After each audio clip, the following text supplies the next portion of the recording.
Marionnette. Le concept, c'est de remplacer l'AE comédie indienne par un objet qui imite l'humain. Et dans cette situation, l'artiste, c'est l'AE manipulatrice, une personne qu'on n'est pas censé voir ou percevoir. Pour les marionnettes, il y a plein de techniques et de tailles différentes, mais globalement, le concept, c'est de faire en sorte qu'elles existent par elles-mêmes. Ce qui est hyper intéressant avec la marionnette, c'est que le corps du personnage n'est pas incarné par un vrai corps de comédie indienne. Il est imité, comme tous les autres éléments du spectacle. Évidemment, c'est un art dont on a exploré les possibilités et les limites. Donc il est possible de voir des manipulatrices incluses dans l'histoire, ou encore des objets du quotidien devenir des personnages. Hey, salut, ça va?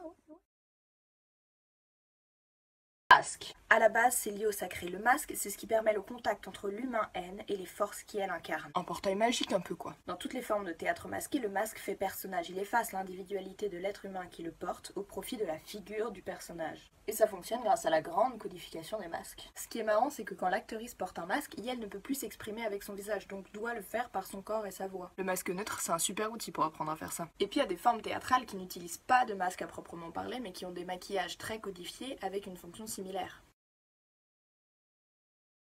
Mimésis. Ça faisait longtemps qu'on n'avait pas parlé d'Aristote, non? Bon bah c'est encore un de ses concepts. C'est un concept qui ne s'applique qu'à l'art. Mimésis, ça veut dire imitation. Selon Aristote, il y a chez l'humain un désir et un plaisir naturel de la représentation du monde. Et ce qui est intéressant, c'est comment l'art imite le réel. Parce qu'il est clair que le théâtre n'est pas un double ou une copie du réel et que la représentation que se fait l'AE spectatrice d'une chose n'est pas la même que ce qui est sur scène. Ça crée un écart et c'est ça qui fait réfléchir le public. Après, évidemment, la mimésis, c'est un concept qu'on n'utilise pas de la même manière selon les époques ou les spectacles.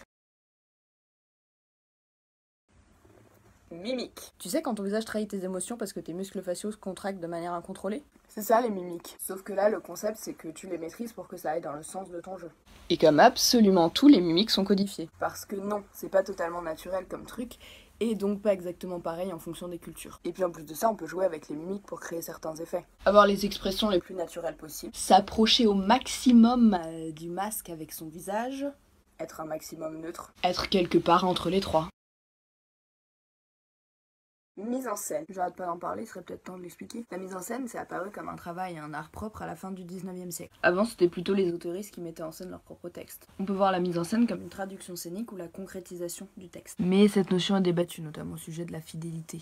Pour faire simple, la mise en scène, c'est rendre audibles les mots du dialogue et visibles les didascalies. C'est un travail un peu complexe parce que ça englobe toute une équipe. Scénos, actrices, costumes. Ça doit prendre en compte les contextes historiques et artistiques de l'œuvre et actuelle, et que on sait pas ce que ça donne tant qu'il n'y a pas de public.